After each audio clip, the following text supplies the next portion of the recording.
তুমি দেখো তোমার ভালোবাসা বা ভক্তি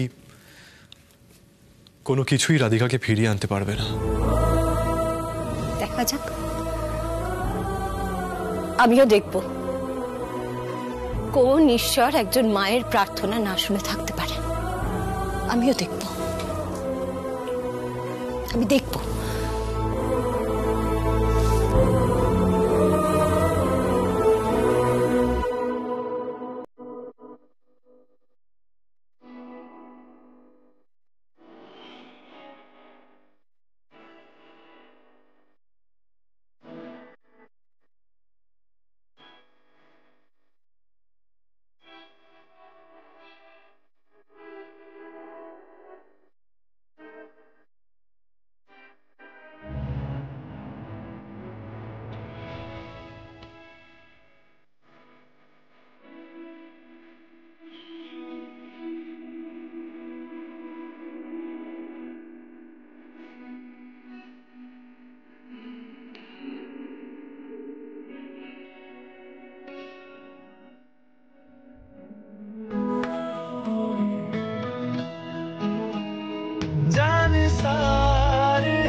জানো, কর্ণর সাথে রাধিকা দার্জিলিং এ দেখা। দার্জিলিং এ? রাধিকা দার্জিলিং এ আছে? এত খুঁজেছি ওকে, কোনো সন্ধান পাইনি। ঈশ্বরের ইচ্ছে ছাড়া এই জগতে কিচ্ছু হয় না। এতদিন পর আমরা রাধিকার খোঁজ পেলাম। ওদের ওদের দুজনের দেখা হলো। কি কথা হলো দুজনের? জানি না গো, অনেকবার কর্ণকে জিজ্ঞেস করলাম, কিছু বললই না। ওদের মান অভিমান এখনো ভাঙেনি। দেখো, দেখা যখন হয়েছিল কিছু কথা তো হয়েছে। কর্ণর আর রাধিকার মধ্যে দূরত্ব কিন্তু আমাদেরই মেটাতে হবে। আমরা 5-5টা বছর অপেক্ষা করে আছি মেয়েটার জন্য। অথচ ওদের দুজনের এমনই অভিমান, কেউ কারোর দিকে এক পায়ে এগোতে পারছে না। অদ্ভুত। দেখো, বাবা মা হিসেবে আমাদেরকেই কিন্তু ওদের মধ্যে মিসআন্ডারস্ট্যান্ডিংটা মেটাতে হবে। মা প্লিজ, আমি ব্রেকফাস্ট করে বেরোবো, আমাকে এসব নিয়ে মাথা ঘামিও না, আমার ভালো লাগছে না। আমার কি সুন্দর দেখতে দেখছে এটাকে, আর বছরের 2 কোটি টাকার ইনকাম ছেলেটার, বাড়ি গাড়ি প্রচুর সম্পত্তি, তুই সারা জীবন আয়েশ করে থাকতে পারবি, বুঝেছিস? না বুঝিনি, আর এইসব ব্যাপারে আমি কোনো কিছু বুঝতেও চাই না। আরে বাবা। কে কত ইনকাম করে সেই দেখে আমি আমার তো হাজবেন্ড চুজ করতে পারবো না। নিজে পড়াশোনা করে জব করছি, কারো টাকায় আয়েশ করার জন্য নয়। মা প্লিজ। একদম ঠিক কথা বলেছিস রিনি। আচ্ছা তুমি কি গো বারবার এক কথা বলো? আরে মেয়েটা যথেষ্ট বড় হয়েছে, বুঝতে শিখেছে, ও যখন বিয়ে করার ঠিক বিয়ে করবে। কেন রিনি, মা যেটা বলছে সেটা শুনে নাও না, পরে যদি আর ভালো ছেলে না পাও। দেখ, কখনো কখনো পাইলেও উচিত কথা বলে।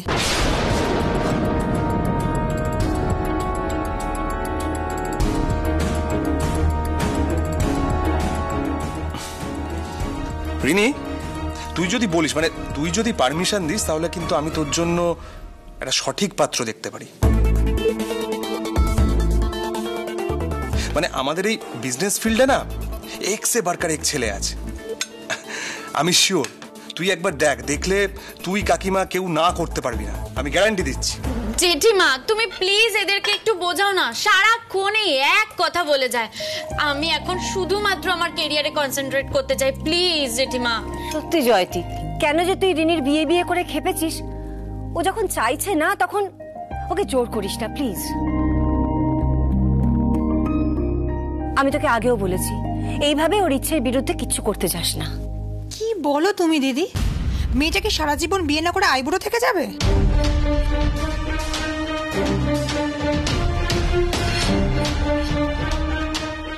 মানে সংসার, ধর্ম, বিয়ে শাদী কিচ্ছু করবে না? আমি কি বলেছি আমি বিয়ে করব না? দাদা ভাই আর বৌদি ভাই যখন এক হবে তখন আমি বিয়ে করব।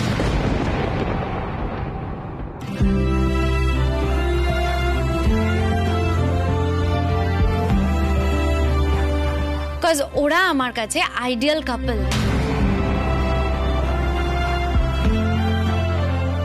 আর ওরা নিজে হাতে আমার বিয়ের সমস্ত অ্যারেঞ্জমেন্ট করবে।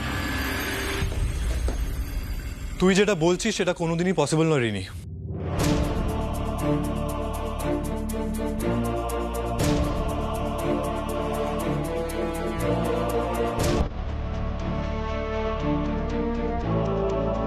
কেন দাদা ভাই, কি হয়েছে? কি হয়েছে কি জানিস তো? কারুর জন্য কোনো কিছু থেমে থাকে না, আর তুই তোর লাইফ কারোর জন্য স্যাক্রিফাইস করবি না। আর কি বল, আইডিয়াল কাপল?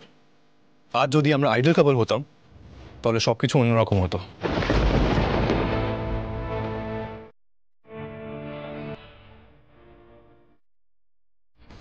হ্যাঁ কিন্তু দাদা ভাই, না কোনো কিন্তু নয়, এসব জেদ ছাড় আর কাকিমার কথা রাজি হয়ে যা।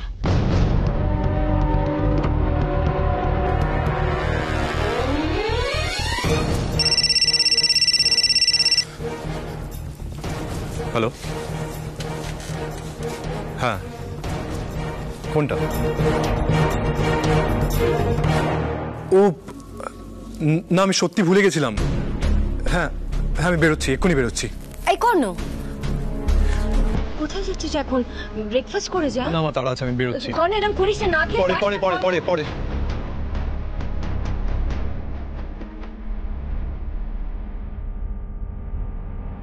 এটা আজকাল আমার একটাও কথা শুনে না। শুধু শুধু কর্ণকে কেন দোষ দিচ্ছ দিদি? আজকে তোমার বৌমার জন্য তো আমাদের বাড়ির ছেলেটার এই অবস্থা।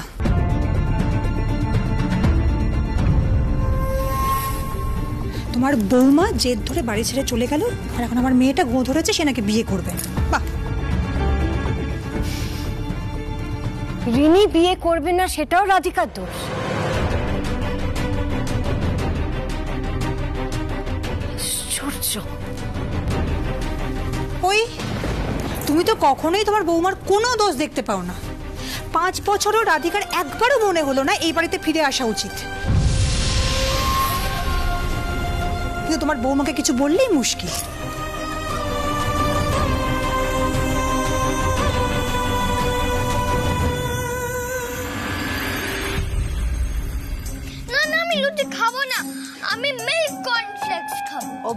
জেদ করিস না, লুচি তৈরি করা হয়েছে, লুচি না না না মনিমা মনিমা অভি অভি জেদ কি হচ্ছে? হ্যাঁ, অয়েলি ফুড খেতে নেই, তুমি জানো না মনিমা? কেন বানিয়েছো লুচি? তার জন্য এঞ্জেল আমাকে জোর করছে। আচ্ছা, তা তোমরা যে যে চাউমিন খাও, তারপরে কি খাও জানো, ওই যে মোমো, হ্যাঁ সেগুলো বুঝি অয়েলি ফুড নয়? তুমি কিচ্ছু জানো না মনিমা, আমি তো মোমো স্টিম খাই, আর যেদিনকা চাউমিন খাই তার পরের দিনে আমি দৌড়াদৌড়ি করি অনেকটা। পড়ে যাবে। এই দেখছো না আমি কেমন ফিট অ্যান্ড হ্যান্ডসাম?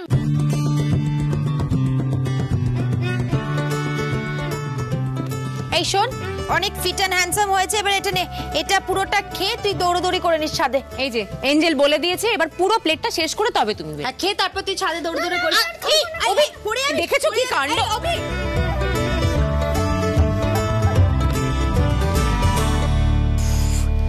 ঠিক আছে বাবা, আমি তোর জন্য কর্নফ্লেক্স নিয়ে এসে তোকে ডাকবো, খাবে না ও। সত্যি তোরা আসার পর থেকে না বাড়িটা একদম গম গম করছে। তো এবার আপনার প্ল্যানটা কি? হ্যাঁ, মনি ভাবছি জবের জন্য অ্যাপ্লাই করব, মানে যে কোম্পানিটা আমাদের স্কুলকে ডোনেশন দিয়েছে সেখানে একবার যাব ভাবছি, দেখি ওদের কোনো ভ্যাকেন্সি অ্যাভেলেবল আছে কিনা। তুই তো বলেছিলি তুই আর ডিজাইনারের চাকরি আর করবি না। হ্যাঁ বলেছিলাম ঠিকই, কিন্তু এখন যা পরিস্থিতি, অভির চিকিৎসার জন্য আমার অনেকটা টাকা দরকার গো মনি। সত্যি অভির জন্য তুই এতটা করছিস, এইটুকু একটা বাচ্চাকে তুই নিজের বাবা মার মতো মানুষ করছিস, আমার যে কি ভালো লাগে না, কি বলবো তোকে। এই শিক্ষা তো আমি তোমার থেকেই পেয়েছি মনি।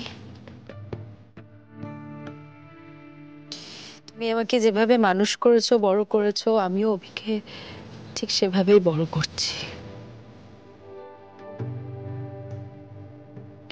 জানো তো, অভিটা না থাকলে না আমার পক্ষে এতগুলো বছর একা সার্ভাইভ করাটা খুব কঠিন হয়ে পড়তো গো, আমি পারতাম না। অভি আমাকে একটা নতুন জীবন দিয়েছে, বাঁচার আশা জাগিয়েছে আমার মধ্যে। তাহলে তুমিই বলো না, এই শহরের সবকিছু ত্যাগ করে তোমাকে এখানে একা রেখে আমি এতগুলো দিন তোমার থেকে এত দূরে থাকতে পারতাম? কি জানো তো মনি, এখন আমার শুধু একটাই লক্ষ্য, অভিকে যাতে আমি সুস্থ করে তুলতে পারি, ওকে যাতে আমি ভালো করে বড় করতে পারি। তুই ঠিক পারবি রাধিকা, আমি জানি তুই অভিকে একটা নতুন জীবন দিবি।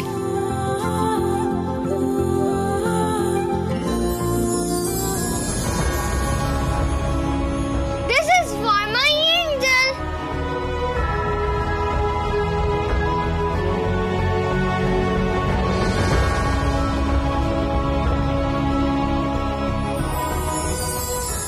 You are not alone. I am there with you.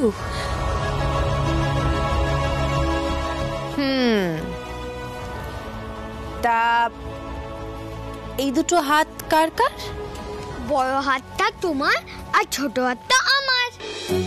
আমরা এইভাবেই হাত ধরে থাকবো এঞ্জেল, না তুমি একা হবে না আমি। ওকে ওকে। আচ্ছা, এসবের মধ্যে বুঝি আমি কোথাও নেই? আছো তো, কিন্তু আমার ওয়ার্ল্ড হলো এঞ্জেল আর এঞ্জেল ওয়ার্ল্ড হলো মামি। আর তুমি আমাদের দুজনের মনের মধ্যে আছো, যেমন নেস্টের মধ্যে বেবি বার্ড থাকে সেরকম। সোনা ছেলে। সত্যি রে অভি, তোকে ছাড়া আমি আমার জীবনটার ব্যাপারে ভাবতেই পারি না।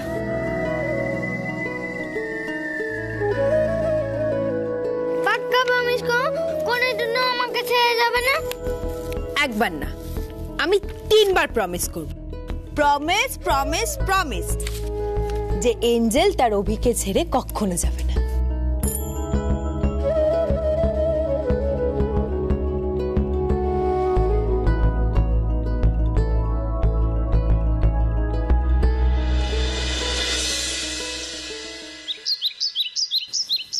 বাবা বেরোচ্ছি। এই কোনটা শোন শোন শোন, আমাদের নতুন প্রজেক্টটার জন্য একজন লিড ডিজাইনার ফাইনাল করার কথা ছিল না?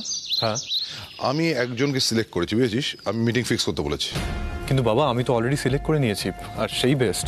আরে শোন না, ওই যে ডিজাইনারে যে তার স্কুলের জন্য আমাদের ডোনেশন দিল না, আমার কিন্তু তাকে বেশ পছন্দ হয়েছে। বাবা আমরা বিজনেস করছি, চ্যারিটি নয়। তুমি এসব ডোনেশনের চক্করে যেও না, সময় নষ্ট হবে, আর কিছু নয়। শোন, যদি ভালো হয় তাহলে প্রবলেমটা কোথায়? হ্যাঁ, আমার কিন্তু ডিজাইনসগুলো বেশ প্রমিসিং লেগেছে। হ্যাঁ, সেই জন্য আমি মনে করছি যে সেন ক্রিয়েশনের পক্ষে সেই বেস্ট হবে। ওকে, লেটস ইউজ বেস্ট। আর যে বেস্ট তাকেই অ্যাপয়েন্ট করা হবে। ও বাই দ্য ওয়ে, তুমি যার কথা বলছো সে এখনো প্রপার রেজিউমে পাঠায়নি। অ্যামেচারিস্ট ডিজাইন পাঠিয়ে ডোনেশন চেয়েছে। আমার কথা হয়েছে, ওর অ্যাপ্রোচ কিন্তু একেবারেই প্রফেশনাল মনে হয়নি আমার। ঠিক আছে, আমি কথা বলছি, তুই যা না। হ্যাঁ, তুমি দেখে নিও। হ্যাঁ, আমি দেখে নিই। ওকে।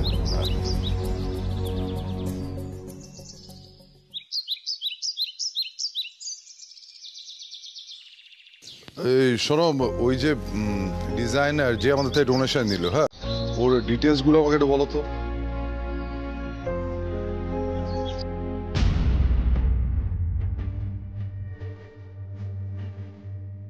কি বললে? হ্যাঁ, মাই গড। এই তুমি তুমি তুমি ফোনটা রাখো, তুমি ফোনটা রাখো। অনুরাধা, অনুরাধা কোথায় তুমি? অনুরাধা, আমরা যে ভেবেছিলাম তাই হয়েছে। অনুরাধা, তোমার তোমার প্রার্থনা কাজ দিয়েছে। অনুরাধা, এঞ্জেল তোমার হলো, আর কতক্ষণ লাগবে রেডি হতে? অভিবাবু, বাবা তোমার এঞ্জেলের জন্য এত চিন্তা? আমি চিন্তা করবো না তো কে করবে?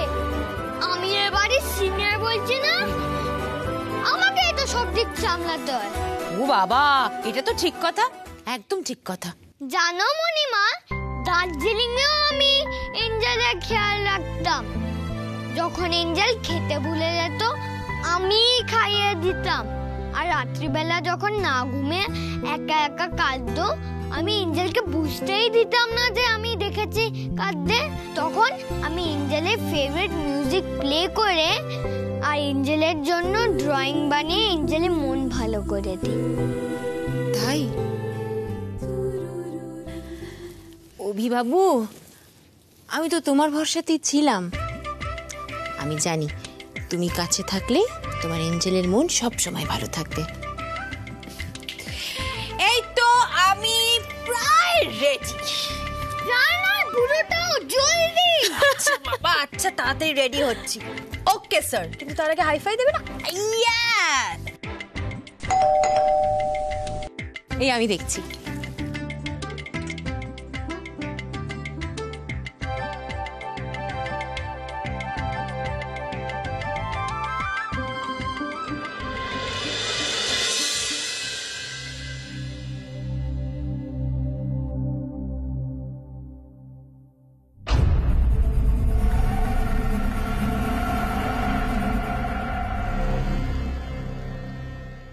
Sohini, yes sir. তুমি এখনো ওই ডিজাইনারকে কনফার্ম করোনি যাকে আমি ফাইনালাইজ করলাম? স্যার আমি কল করেছি, আজই সে আসবে। ঠিক আছে, ওকে বলো আমার সাথে মিট করতে। Sure sir.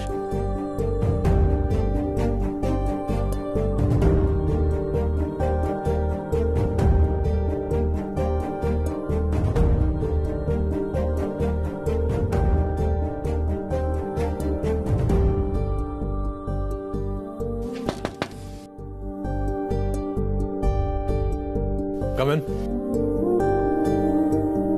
স্যার ঈশানী এসেছে, আপনি যাকে সিলেক্ট করেছিলেন। ঠিক আছে, ডাকো। Yes sir. Ishani please come.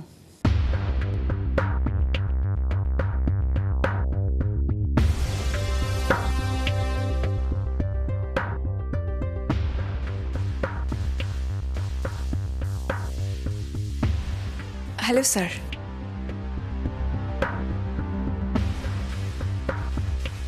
So Ishani, আমি তোমার প্রোফাইল দেখেছি and it is quite impressive, and I expect তুমি সেন ক্রিয়েশনের জন্য তোমার বেস্টটা দেবে। ডেফিনেটলি স্যার, সেন ক্রিয়েশনের হয়ে কাজ করা আর স্পেশালি আপনার আন্ডারে কাজ করাটা তো আমার dream. I will give my best, sir. And thank you so much for the position. Excuse me, ladies and gentlemen. I have finalized somebody else for the position.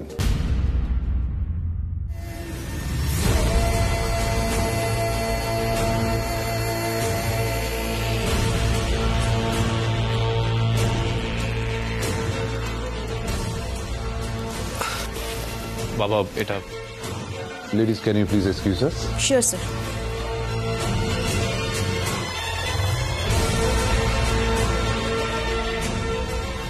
বাবা আমি অলরেডি একজনকে ফাইনালাইজ করে ফেলেছি আর ওই আমাদের কোম্পানির জন্য বেস্ট।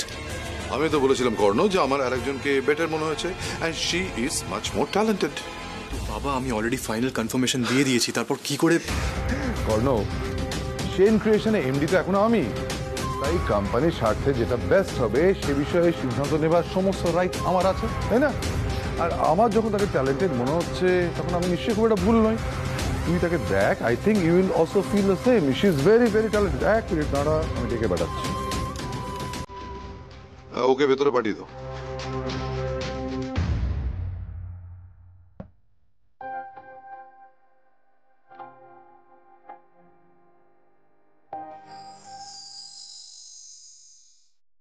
বাবা লিসেন, আমি অন্য কারোর সাথে মিট করতে পারবো না।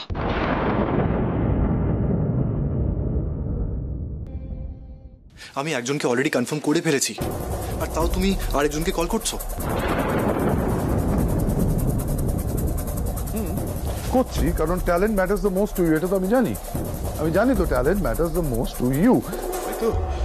তাই আমি যাকে বেছেছি she is not only the best, তার কাজ দেশে এবং বিদেশে সমানভাবে সমাদৃত। কে সে?